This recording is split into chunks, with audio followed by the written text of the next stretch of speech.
I'll cut you into little pieces, huh? You think I won't cut you? You think I won't cut you into little tiny chunks?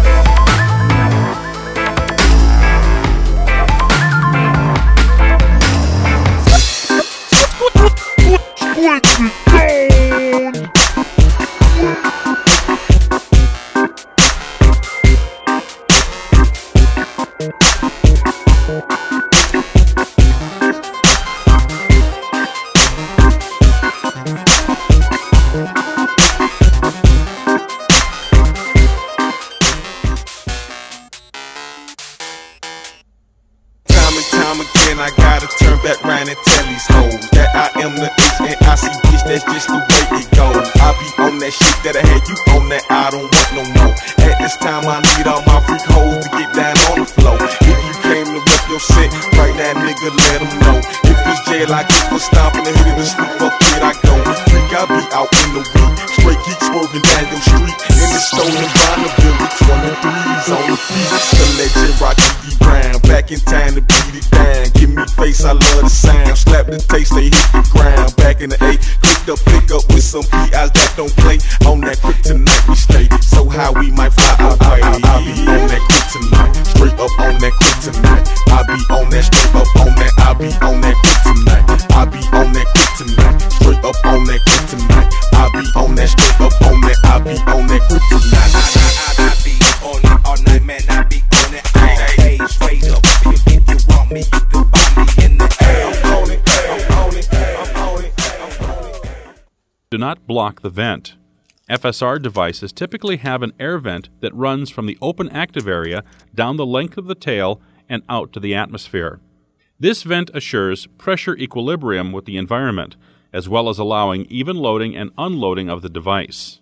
Blocking this vent can cause FSRs to respond to any actuation in a non-repeatable manner. Do not block the vent. Yeah, one time this your boy DJ Monte, right? We doing this shit for all my motherfucking hood niggas. All my niggas that beatin' out that block. Diggle Records. DJ, tell them niggas how you ride, nigga. I'm popping my collar, I'm gripping that wood. My cushion, my hand, my trunk being good. If it's knocking, they jockin'. Feel that bass, that's a hobby. Beat through your hood, them kickers kick off in your ass like karate. They hear that bass, wanna try me? On get Greenbrier Mall. I pop my trunk and all them hoes did the west side wall.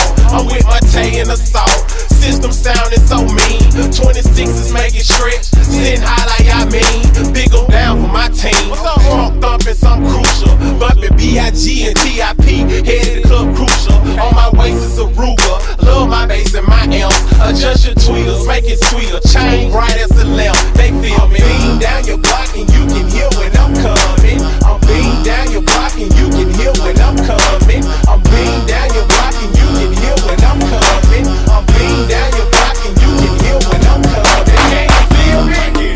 I know they feel me. I know they feel me. Can you feel me? I know they feel me. I know they feel me. Can you feel me? I know they feel me. I know they feel me. Can you feel me? I know they feel me. I know they feel me. We are the rock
my boys, and they're always with me.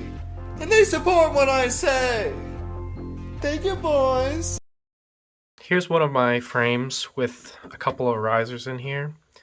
The problem that I had here was that I don't really have a lot of thickness because I have a flat surface under here and I don't have a cavity where I can put the lights. The lights that I ended up buying were these rigid ones. And it's just like an LED strip, but it's on a rigid backing. I normally like these, but not many places sell them anymore, so I had to buy these ones at AliExpress. So they kind of snap off into individual strips like this. And my original idea was to put them like this in the center. So I could have several of these along the center, and they would be pretty easy to just kind of stick down wherever I need them. But after I did some prototyping, this really looked terrible because you could see the individual LEDs as it was shining through the panel. So after some testing, I found that it looked a lot better if I fired the LED from the side and if I attached it to the edge here. So I did some thinking into how I could get these to go along the edge because, you know, this solder joint here is not the strongest thing in the world, especially if you bend it a lot. And these wires are not very flexible. So connecting two of these together in such a close spot was pretty challenging, and especially I had to do that 3 more times to go all the way around. My first idea was to do something like this. I have these 90-degree connectors, and I soldered them to the edges of the LED. It was very, very difficult to do this soldering. So after I made a couple of these, I realized I probably couldn't do this for the whole pad. But the idea was that I was going to stick it to maybe the edge here, and I'd have these little things sticking out. Here's another one. And then I could build a wire that would just jump from here to here, and I could do that all the way around. Then later on, if I needed to, I could unplug it and perhaps take this piece off. But because it was so difficult to solder these and making those wires would also be a challenge, I decided to not do that as well. So what I've actually been doing is just bending this piece in a 90-degree, and then that leaves me with enough for one full strip for 2 of these sides. So then I could just have 2 of these bent at 90 degrees, and I only have to worry about 2 of the wires. So really there's no soldering involved with that method. The downside is that these really aren't designed to be bent, so I can make one bend, but if I have to adjust it and bend it back or wiggle it around, I have broken some of these. Here's an example of one of the bends. Now I did this on one panel already, and what I did was I actually stuck it to the edge using double-sided tape, and it works fine and it looks good. The downside is that it's double-sided tape to these strips, so I don't really have the option of easily taking them out and readjusting the height like I did before. I like the solution that I came up with over there, but I'm concerned that I won't be able to easily work on the pad in the future. So I'm going to also try to test out holding them down with a zip tie or tape or something so I don't have to attach it to the side.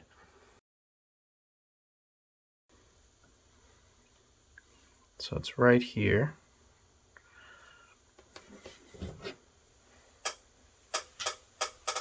And the way I've been doing this has just been taking some of these plastic blocks, just the pieces that I've been cutting off of the risers, and I just clamp it right on that spot, and then I move it up.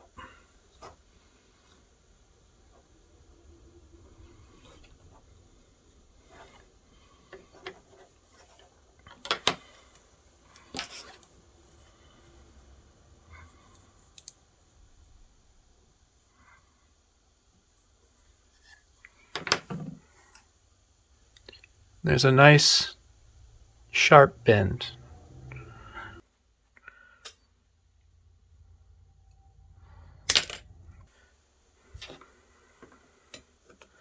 Then that piece can go in there.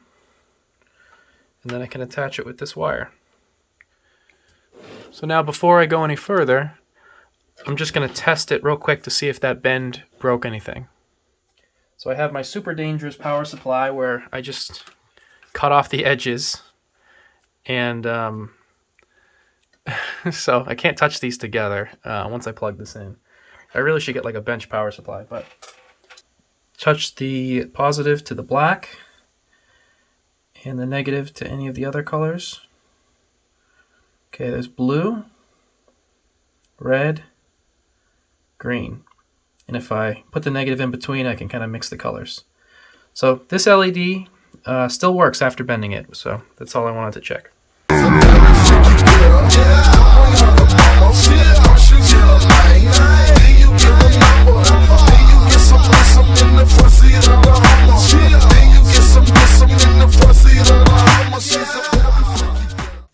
So you can see that the wires come together right here. And what I've been doing is attaching these together with wire nuts, and then I just need to attach the red and the red together and the black together, etc. And then I'll have one wire coming from the pad to each of those as well. So 3 wires come together, 3 reds come together, and I wire nut them together. And so there's that one connection point.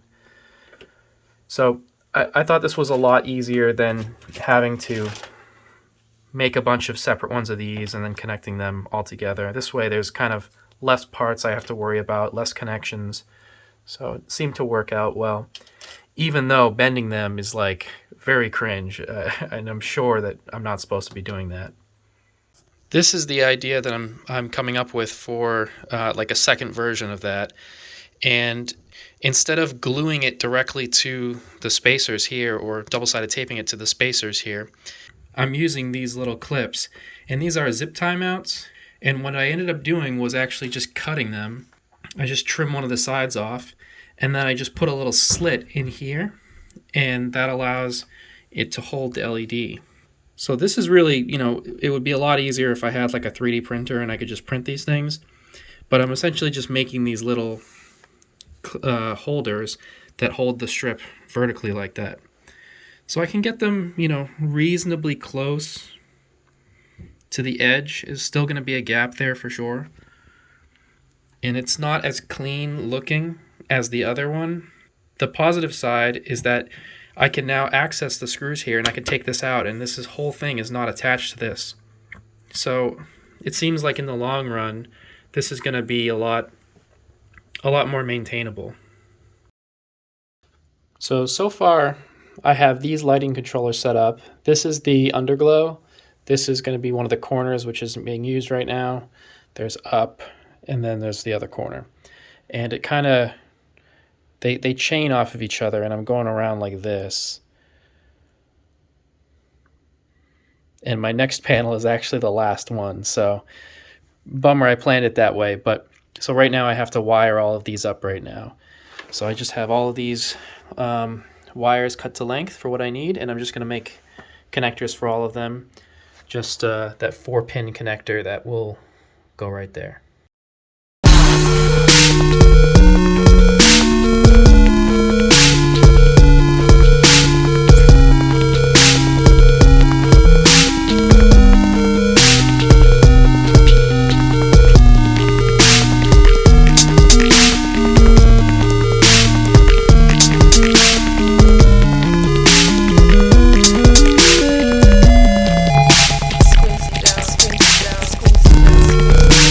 So here's a comparison.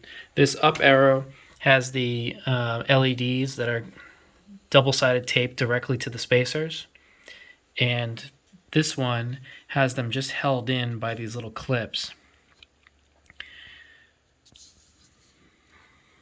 So I think this one definitely does look cleaner, but this one is going to be a lot easier because to maintain, because I can remove these pieces and they're not attached. There's a little gap there.